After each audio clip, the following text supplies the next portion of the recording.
السلام علیکم ویورز، ناظرین گرامی، آج ہے 15 دسمبر 2020 اور آج کی تازہ ترین تہلکہ خیز اور دھماکے دار خبریں لے کر آپ کی خدمت میں حاضر ہوا ہوں۔ تو آپ سے گزارش ہے کہ ویڈیو کو شروع سے لے کر اینڈ تک پورا دیکھیں، بہت ہی زیادہ شاندار ویڈیو ہونے والی ہے۔ ویڈیو کی تفصیلات میں جانے سے قبل اگر آپ پاکستان سے محبت کرتے ہیں تو ہماری ویڈیو کو ایک لائک ضرور کریں۔ آج کا لائک ایم ہے 2000 لائکس کا، اور ہمارے چینل کو سبسکرائب کر کے بیل آئیکن پر کلک کر دیں۔ ناظرین گرامی، اب چلتے ہیں آج کی ویڈیو کی جانب۔ پاکستانی فوج کے مطابق آزاد کشمیر میں بھارتی فوج کی جانب سے جنگ بندی کی خلاف ورزی کرنے کے بعد 2 پاکستانی فوجی شہید ہو گئے۔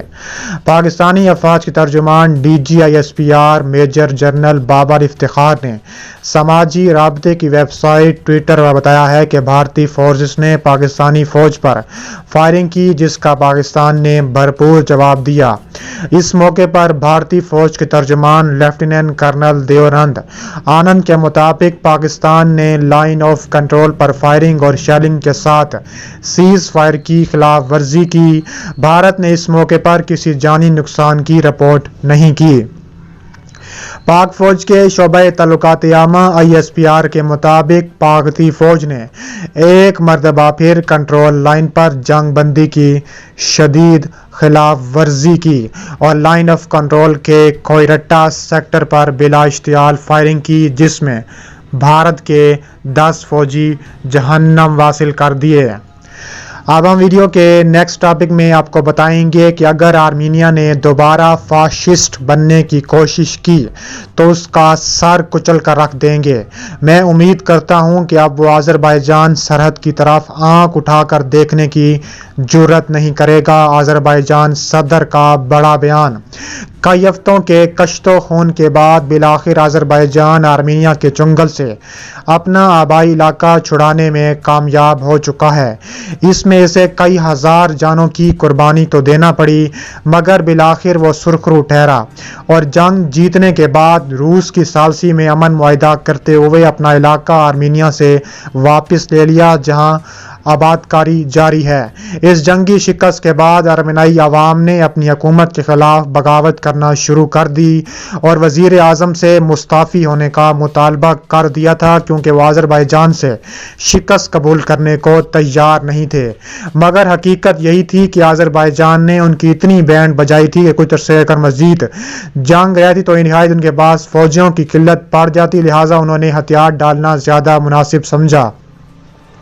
تاہم گزشتہ روز آذربائیجان کے صدر نے اپنی کابینہ سے گفتگو کرتے ہوئے کہا ہے کہ اگر آرمینیا نے پھر سے فاشسٹ بننے اور دوبارہ ہماری سرزمین کی طرف قدم اٹھانے کا خواب دیکھا تو اب انہیں آہنی ہاتھوں سے نپٹا جائے گا اور اس بار انہیں کوئی معافی نہیں ملے گی۔ الہام علیوف نے اپنی بات جاری رکھتے ہوئے کہا ہے کہ مجھے امید ہے کہ اس شکست سے آرمینیا سبق سیکھے گا اور چپ کر کے بیٹھا رہے گا اور دوبارہ ادھر آنے کا بالکل نہیں سوچے گا، اور اگر اس نے کسی غلط فہمی کا شکار ہو کر ادھر آنے کی کوشش کی تو اسے ہمیشہ کے لیے یہاں سے بے دخل کر کے رکھ دیں گے۔ یاد رہے کہ آرمینیا نے نیگورنو کاراباخ سمیت کئی علاقوں پر قبضہ کر رکھا تھا، جو کہ آذریوں کا آبائی علاقہ تھا، اور اب کئی دہائیوں بعد آذربائیجان نے ایک جنگ کے ذریعے اپنا علاقہ واپس فتح کیا ہے اور اس حوالے سے خوشی منا رہے ہیں، جبکہ اس مارچے میں پاکستان اور ترکی نے آذربائیجان کی کافی حد تک مدد کی تھی، جس پر وہ پاکستان اور ترکی کا شکریہ ادا کرتے ہوئے نظر آتے ہیں۔ اب ہم ویڈیو کے نیکسٹ ٹاپک میں بات کرتے والے ہیں کہ ایردوان کی تقریر میں متنازع اشعار پر ایران اور ترکی میں سفارتی کشیدگی بڑھ گئی۔ ترکی کے صدر رجب طیب ایردوان کی جانب سے آذربائیجان کی فوج سے خطاب کے دوران پڑھے گئے کچھ اشعار پر ایران نے سخت ناراضگی کا اظہار کرتے ہوئے تہران میں متعین ترک سفیر کو طلب کر کے اس پر احتجاج کیا ہے۔ دوسری طرف ترکی نے ایران کو ترکی